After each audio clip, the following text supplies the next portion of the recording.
11th class. Welcome back on Saya Commerce classes. So 11th class हमने start किया था chapter number first introduction to statistic economics. उम्मीद करती हूँ आपको जितना चैप्टर हमने अभी तक किया है समझ आ गया होगा और सारी क्लास देख ली होंगी, क्योंकि आज ये इस चैप्टर की लास्ट क्लास है जिसके अंदर हम डिस्कस करेंगे importance and limitation of statistic in economics. Statistic की इंपॉर्टेंस और उसकी कमियां क्या क्या होती हैं इकोनॉमिक्स के अंदर. ठीक है, करते हैं आज की क्लास स्टार्ट. पहले एक बार स्टैटिस्टिक की डेफिनेशन देख लेते हैं ताकि मीनिंग क्लियर हो जाए हमें. वैसे मैंने आपको लास्ट क्लास के अंदर बता दिया था स्टैटिस्टिक का मीनिंग इन प्लूरल फॉर्म क्या होता है, इन सिंगुलर फॉर्म क्या होता है, और उसकी फीचर्स भी हमने देखी थी.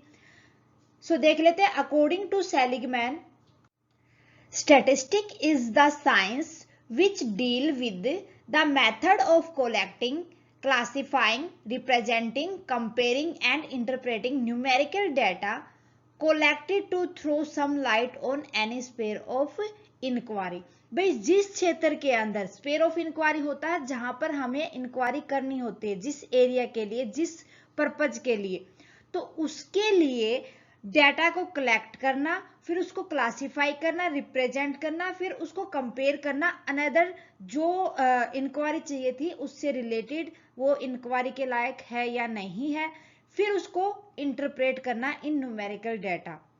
ठीक है, वो स्टैटिस्टिक होता है.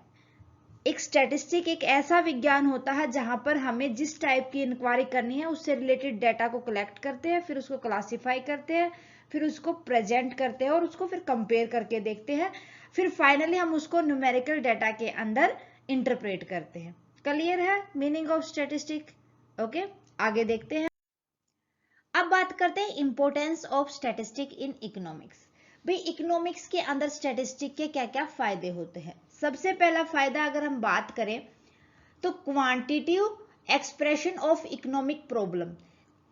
स्टैटिस्टिक हमने अभी डेफिनेशन के अंदर पढ़ा था कि जितना भी स्पेयर ऑफ इंक्वायरी होती है उसके लिए डेटा को कलेक्ट करते हैं, क्लासिफाई करते हैं, प्रेजेंट करते हैं, देन उसको न्यूमेरिकल फॉर्म के अंदर इंटरप्रेट करते हैं.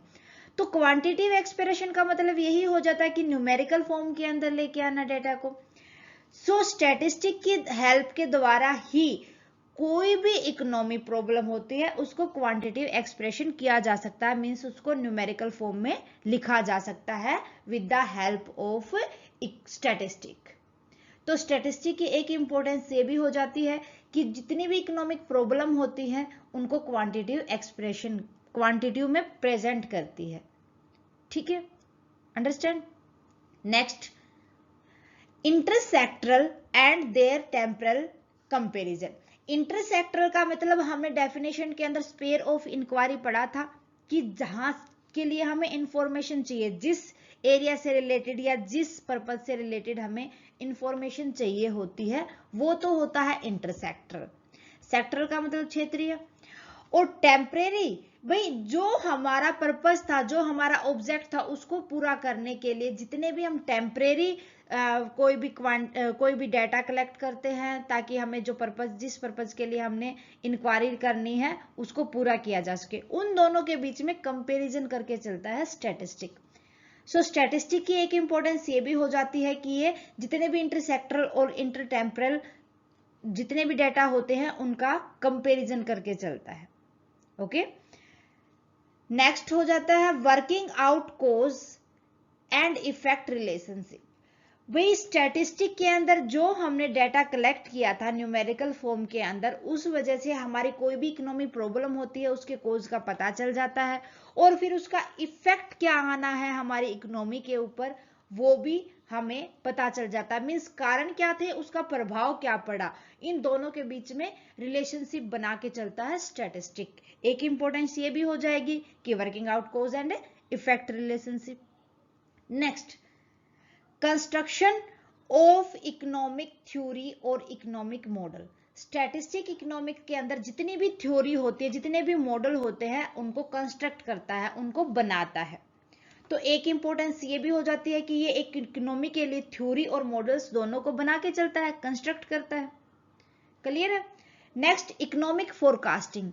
मींस जो हमारे पास डेटा गिवन है, जो हमने डेटा कलेक्ट किया था स्टैटिस्टिक के द्वारा, उसके थ्रू हम अनुमान लगा सकते हैं कि फ्यूचर के अंदर हमारी इकोनॉमी में क्या क्या चेंजेस आने हैं, क्या हमारी इकोनॉमी के अंदर इंक्रीमेंट होना है या डिक्रीमेंट होना है। तो हम इकोनॉमी का फोरकास्ट कर सकते हैं with the help of statistic.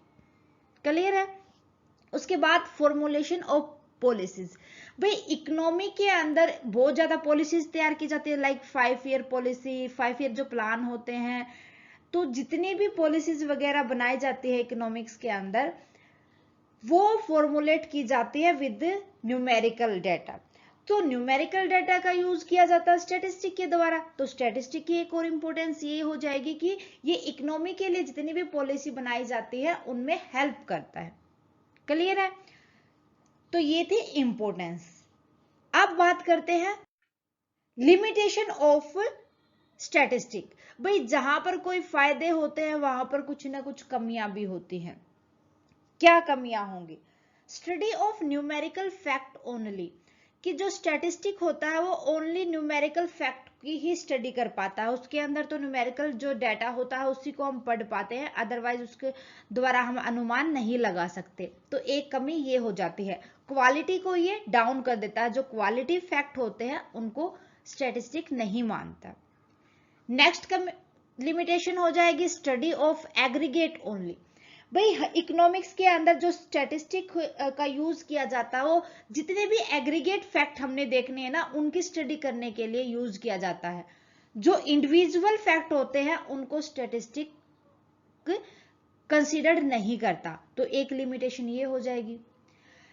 Next limitation हो जाएगी result are true only on an average. भाई परफेक्टली हमारे पास रिजल्ट नहीं मिलता, रिजल्ट बस हमारे पास एवरेज निकल के आता है, क्योंकि जो हमारे पास न्यूमेरिकल डाटा था वो हमें एवरेज रिजल्ट देगा, ना कि वो फाइनल।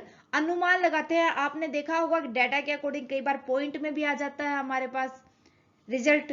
तो जो पॉइंट में रिजल्ट आया वो अप्रोक्सीमेट होगा, या फिर जो हमने टोटल हमारे पास जितना डाटा था उसके द्वारा हमने जो रिजल्ट निकाला है, जो रिजल्ट इंटरप्रेट किया है, वो ओनली बेस्ड ऑन एवरेज होता है।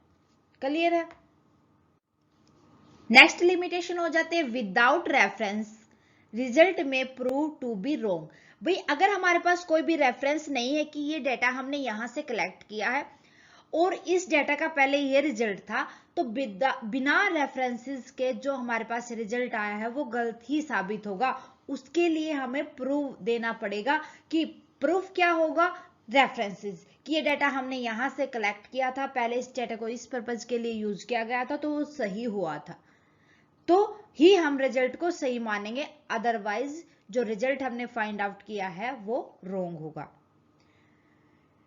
नेक्स्ट लिमिटेशन हो जाएगी statistic can be use only by the expert. भाई जिसको न्यूमेरिकल डाटा तो वही यूज कर पाएगा ना जिसको कैलकुलेशन अच्छे से आती होगी, जो एक्सपर्ट होगा, डाटा को समझने में एक्सपर्ट होगा। अदरवाइज हम किसी भी, जैसे कोई भी अनपढ़ इंसान है उसके सामने रख दे कि लिटरेसी रेट इतनी है, तो क्या वो रेट को समझ पाएगा? कैसे है भाई, हमारे सेक्स रेशो इतनी है, क्या वो समझ पाएगा? सेक्स रेशो भाई ये तो समथिंग लाइक 1000 बॉयज के ऊपर मान लो 966 गर्ल्स है, तो ये वो कैसे समझ पाएगा? उसको तो प्रॉपरली हमें बताना होगा। तो स्टैटिस्टिक को ओनली एक्सपर्ट ही यूज कर सकते हैं। एक स्टैटिस्टिक की लिमिटेशन ये भी हो जाती है।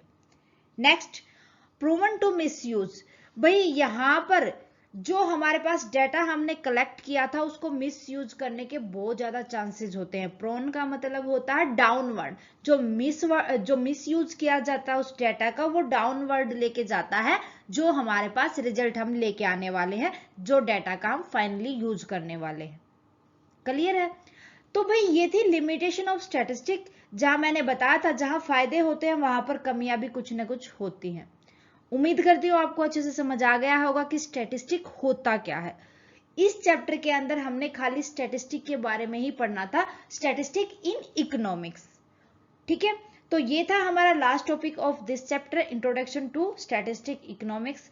आज की क्लास में हमने चैप्टर नंबर 1 को कंप्लीट कर लिया है। उम्मीद करती हूँ आपको भी अच्छे से समझ आ गया होगा। फिर भी कोई डाउट रहता है तो प्लीज मुझे कमेंट करके बता दीजिए, जितना जल्दी पॉसिबल होगा मैं आपके डाउट को क्लियर करूंगी। सो स्टूडेंट आज के लिए बस इतना ही, मिलते हैं नेक्स्ट क्लास में विद चैप्टर नंबर 2। क्लास कैसी लगी मुझे कमेंट करके बताएं। अच्छी लगे तो प्लीज लाइक और अदर स्टूडेंट के साथ ज्यादा से ज्यादा शेयर करें। अगर आपने अभी तक साया कॉमर्स क्लासेस को सब्सक्राइब नहीं किया है तो फटाफट से सब्सक्राइब कर लें और बेल आइकन को दबा लें ताकि आने वाली क्लास की नोटिफिकेशन आपको मिल सके।